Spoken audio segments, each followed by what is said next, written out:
Hello, listening friends. नमस्कार श्रोता मित्रों, If you are joining this broadcast for the first time, यदि आप पहली बार इस प्रसारण में सम्मिलित हो रहे हैं, we are going through a series of messages on 1 Peter. तो हम पत्रस की पहली पत्री पर आधारित संदेश श्रृंखला में से देख रहे हैं। Today we are going to look at the conduct and humility of the blessed. आज हम आशीषित लोगों की दीनता और आचरण के बारे में गौर करने वाले हैं। Peter tells us that the Christian conduct is a lifestyle.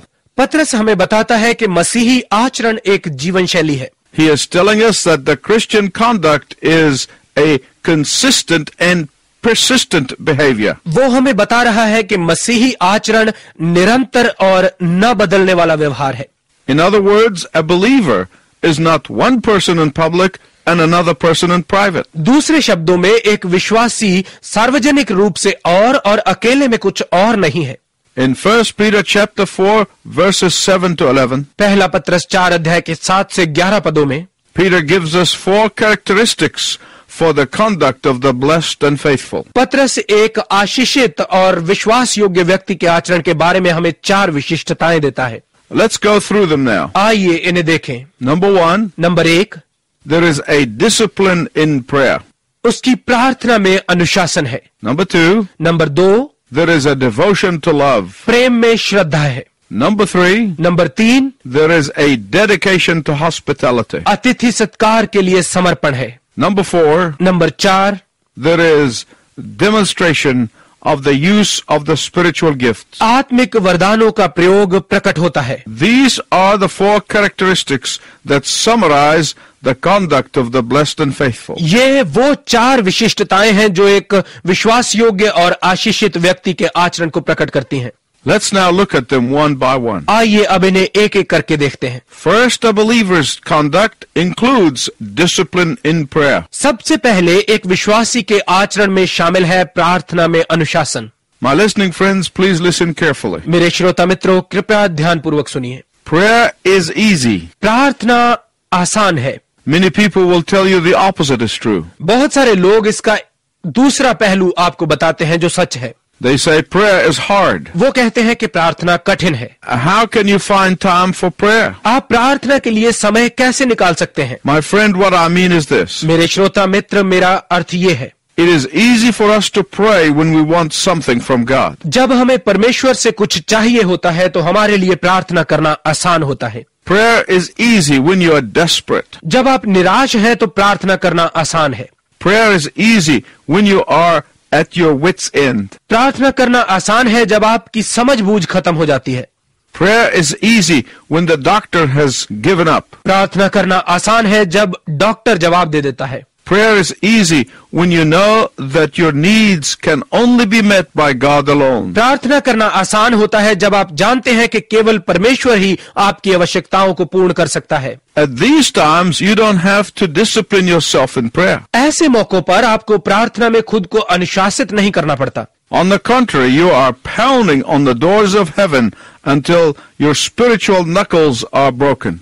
इसके विपरीत आप स्वर्ग के द्वारों पर तब तक जोर जोर से पैर मारते हुए खटखटाते रहते हैं जब तक आपके आत्मिक घुटने नहीं टूट जाते। But that's not what Peter is talking about here. परंतु यहाँ पर पत्रस इस विषय में बात नहीं कर रहा है।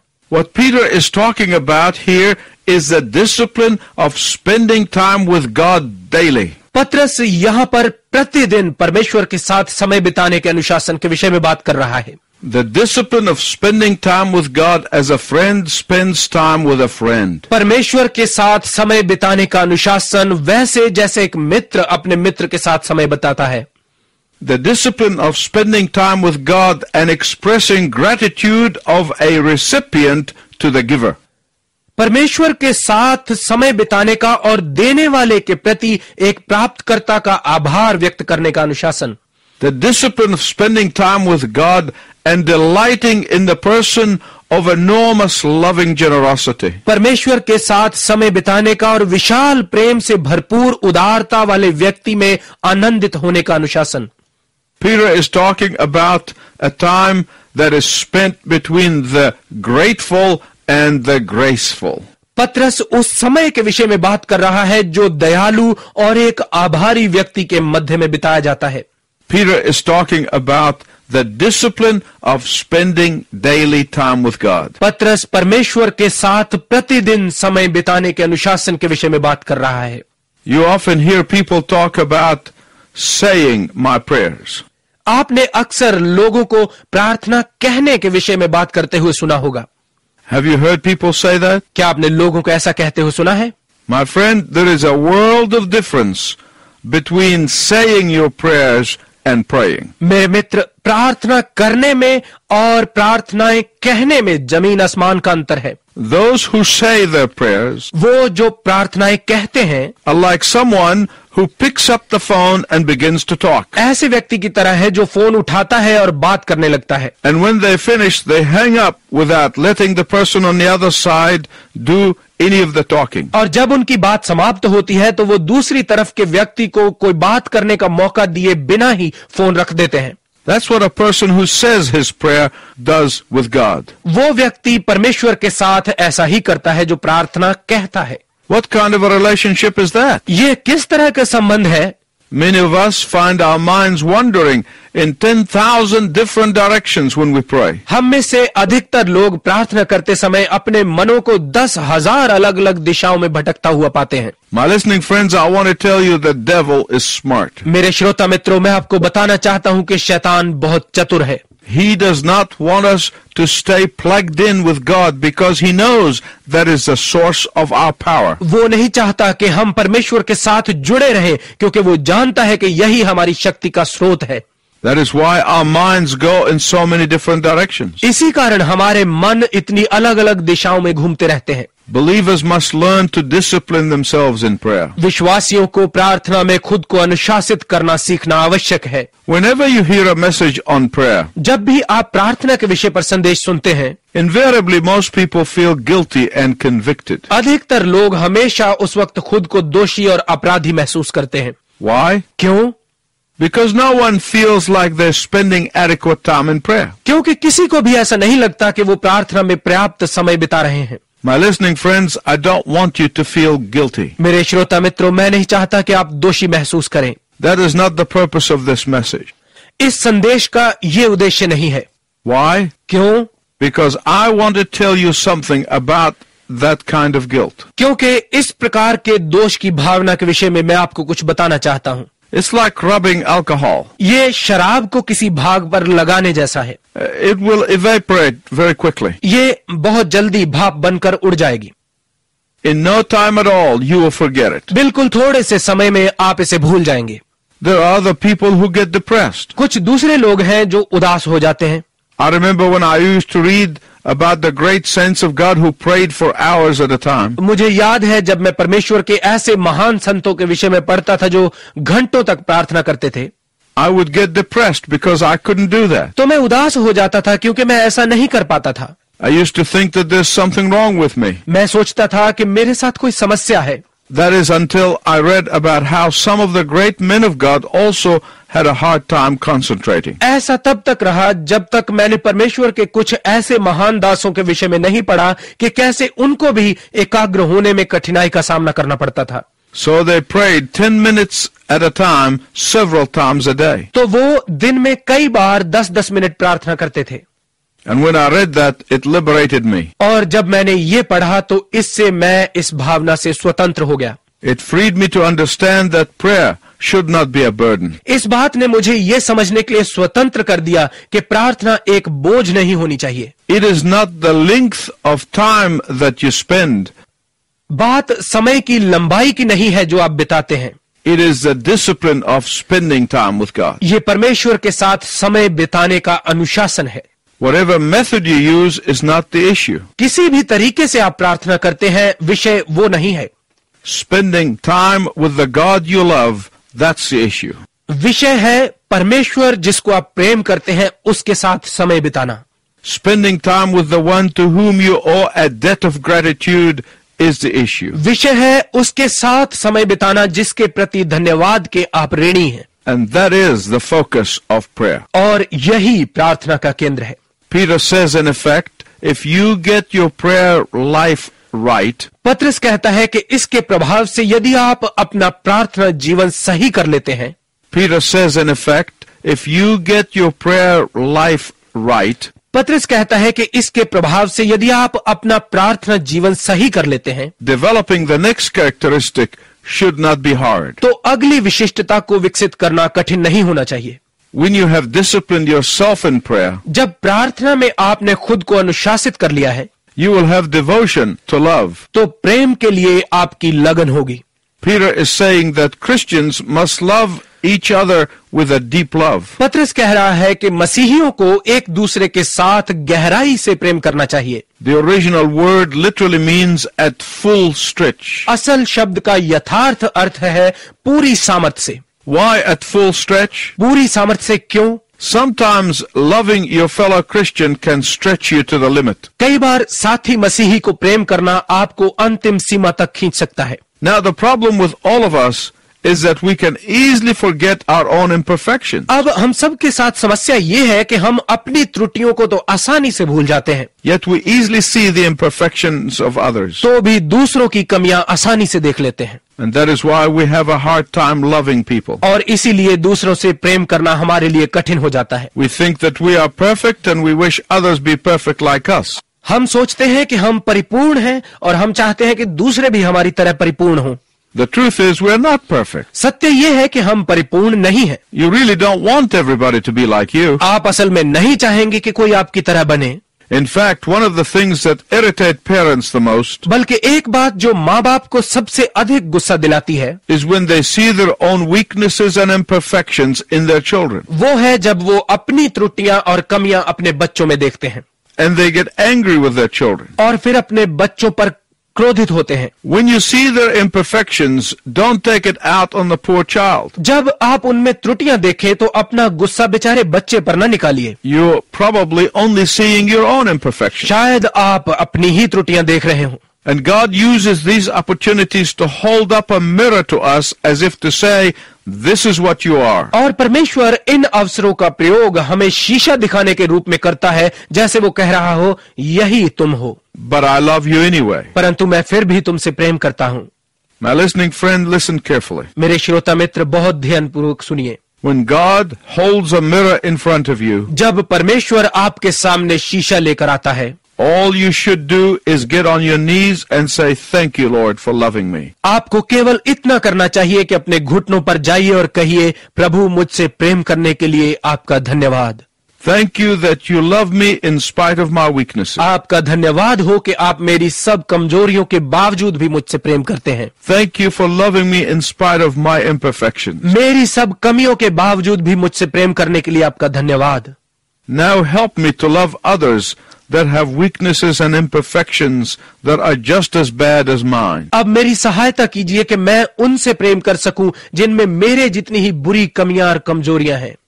And that is why Peter goes on to say that love covers a multitude of sin. और इसी कारण पतरस कहता है कि प्रेम अनेक पापों को ढांप लेता है। You find that in verse 8 of chapter 4. ये आप 4 अध्याय के 8 पद में पाते हैं। What does that mean? इसका क्या अर्थ है?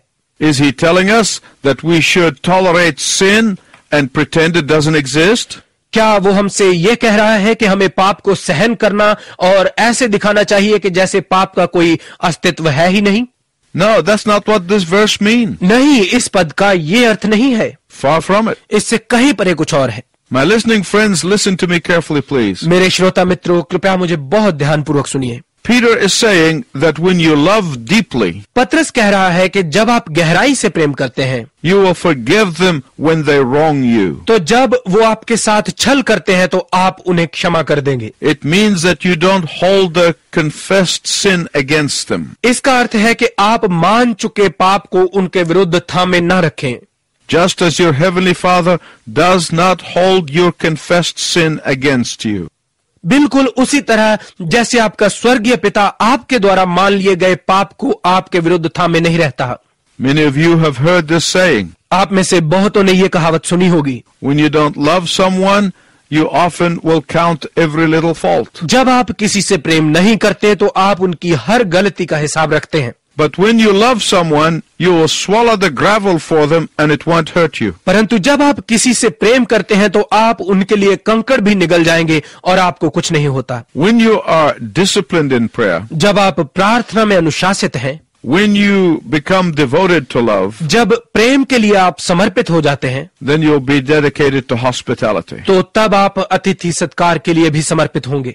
Let's put it another way. आइए इसे दूसरी तरह से देखते हैं। To be disciplined in prayer will make you devoted to love. प्रार्थना में अनुशासित होना आपको प्रेम के लिए समर्पित बनाएगा। And love can be shown and manifested in hospitality. और प्रेम अतिथि सत्कार के द्वारा दिखाया और प्रकट किया जा सकता है। I know that some guests are delightful when they come in, मुझे पता है कि कुछ मेहमान आते हुए प्रसन्न होते हैं and others are delightful when they leave. और कुछ जाते हुए प्रसन्न होते हैं।